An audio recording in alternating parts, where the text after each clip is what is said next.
Baik. Shalom. Jemaat dikasih Tuhan dan juga pendengar radio. Shalom yang dikasih Tuhan. Apa kabar? Saya percaya semua kita sedang dalam penyertaan dan diberkati oleh Tuhan. Amin. Bersama-sama hari ini kita bersama dengan jemaat Kingmi Immanuel merayakan Natal dengan tema. Mari kita baca bersama-sama. Hendaklah damai sejahtera Kristus memerintah di dalam hatimu. Dalam Kolose pasal 3 ayat yang ke-15 dikatakan, saya ulang sekali lagi. Hendaklah damai sejahtera Kristus memerintah dalam hatimu. Karena untuk itulah kamu dipanggil menjadi satu tubuh, dan bersyukurlah. Secara khusus dalam perayaan Natal kita, ada sesuatu yang harus kita refleksikan dalam kehidupan kita, sesuai dengan perikop Alkitab yang sudah kita baca tadi. Ini menjadi tema khusus, tema yang pasti memberkati kita semuanya. Amin. Sekali lagi dikatakan, hendaklah damai sejahtera Kristus memerintah dalam hatimu. Ada yang kita perhatikan di sini kata damai sejahtera. Damai sejahtera. Setiap orang siapapun di dunia ini pasti menginginkan namanya damai. Amin. Orang yang tidak percaya, orang percaya pasti menginginkan damai. Bangsa mana, negara mana yang tidak menginginkan damai? Semuanya menghendaki supaya damai. Indonesia pun memperjuangkan selalu damai. Tapi mengapa masih banyak bangsa-bangsa tidak mengalami namanya kedamaian? Yang kita saksikan adalah seringkali kita saksikan perang, saling membunuh, tidak lagi menghargai sesamanya. Bukan saja bangsa-bangsa atau negara sama negara perang dan tidak ada damai, bahkan menginginkan kedamaian itu. Seolah-olah damai itu jauh sekali dan tidak pernah mereka nikmati. Karena negaranya tidak mengalami damai, maka mereka berusaha mencari negara yang damai. Mereka pindah ke negara lain. Tentu bukan hanya bangsa, bukan hanya negara, tapi seringkali juga dalam rumah tangga sering kehilangan damai. Suami tidak damai lagi dengan istrinya, istrinya tidak damai lagi dengan suaminya. Orang tua tidak mengalami kedamaian lagi dengan anak-anaknya, bahkan anak-anak tidak melihat ada kedamaian dalam keluarganya, dalam orang tuanya. Semuanya dia merasa hambar karena tidak ada kedamaian. Itu membuat takut, khawatir, cemas, hidupnya dikuasai dengan ketakutan. Mengapa? Karena tidak ada damai.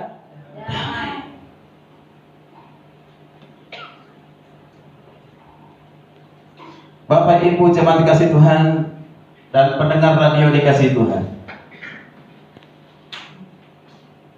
damai yang sesungguhnya itu adalah damai yang kita peroleh dari Yesus Kristus. Amin. Ada kata damai. Kata damai ini disebut dengan, kalau dalam bahasa Ibrani disebut dengan shalom. Atau sering kita dalam ibadah selalu katakan shalom. Ketemu dengan orang lain shalom. Jadi jangan katakan halo. Kalau dulu kan kalau sudah tahu shalom, halo. Ternyata setelah peringati, setelah dimengerti apa kata halo itu artinya berhenti.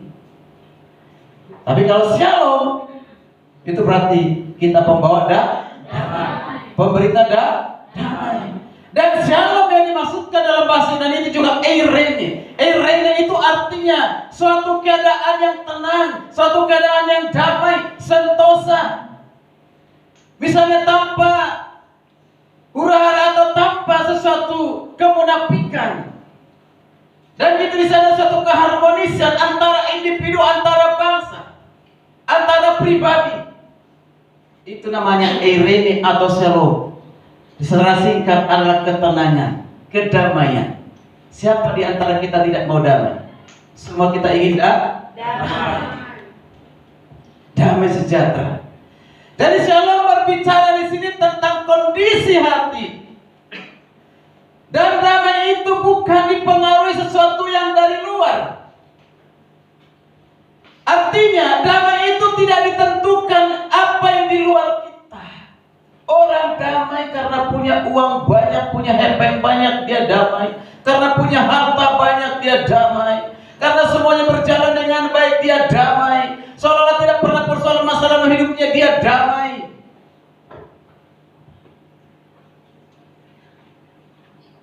Pasangannya baik-baik saja, dia damai. Pacarnya baik-baik saja, dia damai. Apakah yang disebut damai hal yang seperti itu? Tentu tidak. Damai itu tidak ditentukan sesuatu yang datang dari luar atau kondisi keadaan yang luar membuat kita damai karena semuanya orang baik-baik di antara kita, maka kita bisa damai, mengalami kedamaian dengan orang lain. Tapi kalau coba ada di antara kita ada yang tidak suka dengan kita, memusuhi kita, membenci kita, tidak suka dengan kita, apakah kita tetap mengalami namanya damai? Tidak. Nah, ini jujur. Masa katakan kalau misalnya Tuhan izinkan kantong kita kering, kanker, apakah kita bisa damai? Atau barangkali dalam keluarga terjadi perselingkuhan, masih bisa damai nggak? Engkau anak-anak muda, ketika engkau ditinggalkan oleh pacarmu, diputuskan oleh pacarmu, engkau masih bisa damai? Bisa.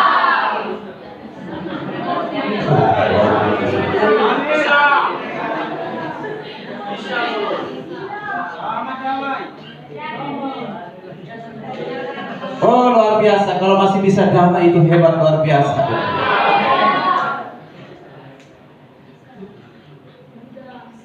Jadi penentu damai itu bukan sesuatu yang disebabkan orang lain, bukan sesuatu yang dari luar atau kondisi yang menyenangkan. Itu adalah damai semu, damai sementara. Damai yang tidak ada bedanya dengan damai yang ada pada dunia ini. Kualitas damai sejahtera di dalam orang percaya itu berbeda dengan dunia. Amin. Saudara kasih Tuhan, kelahiran Yesus di kayu salib, kelahiran Yesus itu menentukan damai sejahtera. Penyerahan diri, yaitu kematian Yesus di kayu salib, itu menentukan damai sejahtera. Kebangkitannya, bahkan kenaikannya ke surga, itu menentukan damai sejahtera. Maka dikatakan oleh Yesus dalam Yohanes 16:33, semuanya itu kuberikan kepadamu supaya kamu beroleh damai sejahtera dalam aku. Sebelum Yesus naik ke surga mengatakan, aku berikan kepadamu apa? Damai sejahtera. Bapak Ibu perhatikan, Yesus mengatakan aku berikan kepadamu damai sejahtera. Dia sudah melewati banyak namanya penderitaan, mengalami namanya penolakan, ditolak oleh dunia, ditolak oleh bangsa-bangsa, bahkan mulai dari kelahirannya pun sudah ditolak oleh raja, ditolak oleh para imam, ditolak banyak orang pada saat itu. Bahkan Maria pun sempat ditolak oleh Yusuf sebelum dia mengerti rencana Tuhan. Yusuf dan tunangannya itu sempat mau menolak, diam-diam mau memutuskan hubungannya dengan Maria. Itu artinya menolak. Tapi saya perhatikan orang-orang yang terkenal pada zaman Yesus, pada saat Yesus lahir di Bethlehem, tidak menghargai, tidak menghormati kelahiran itu. Karena mengapa? Karena Yesus lahir itu di tempat yang sangat sederhana, namanya Bethlehem. Desa dan kampung mungkin pada saat itu tidak termasuk dalam satu peta.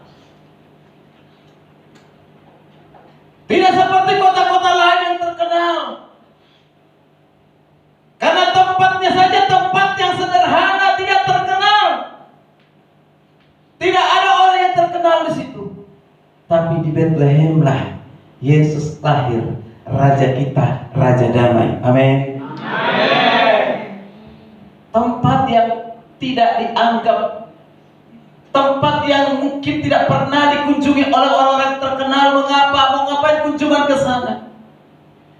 Tapi kita perhatikan, luar biasa. Yang mendatangi Yesus pada saat lahir itu bukan orang-orang terkenal, bukan orang-orang Farisi, bukan ahli Taurat, bukan. Tapi yang datang adalah orang-orang yang sederhana. Siapa itu adalah orang yang sederhana? Yaitu para gembala-gembala yang datang pada saat Yesus lahir. Setelah mereka mendengarkan dari malaikat berita damai sejahtera itu, berita sukacita itu, mereka datang menjumpai Yesus. Dan juga orang-orang Majus, bukan dari lingkungan bangsa Israel, tapi lingkungan, dikatakan penafsir mengatakan mereka datang dari bagian Irak atau Arab sana. Jalan kaki.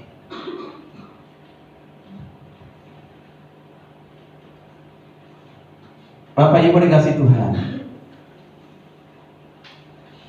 mari kita bersama-sama memperhatikan Tuhan mengaruniakan damai sejahtera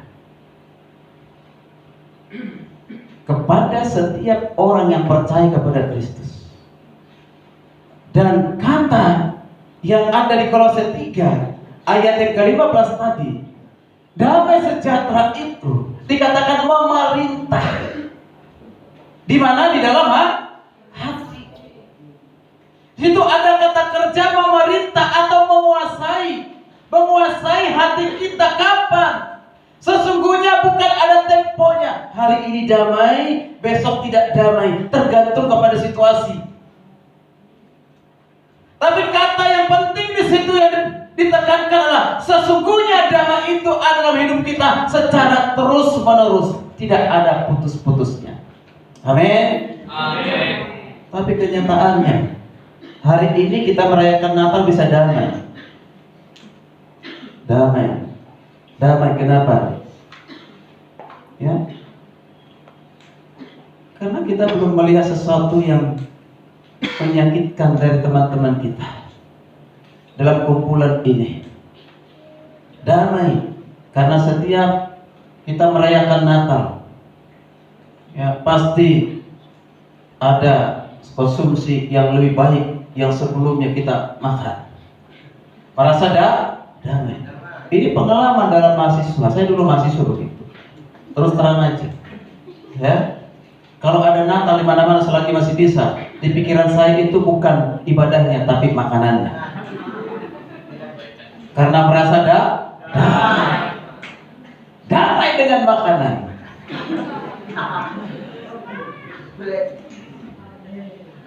Tapi kalau di saat kelaparan masih bisa damai nggak? Ngambek dan artinya mari kita perhatikan bersama-sama apa yang dikatakan oleh Rasul Paulus di kitab Kolose ini. Damai yang kita peroleh dari Yesus Kristus itu adalah damai yang tidak pernah putus-putusnya. Selalu ada damai dalam kehidupan kita setiap hari, bahkan setiap saat. Amin. Maka penting hal yang perlu kita perhatikan bersama-sama.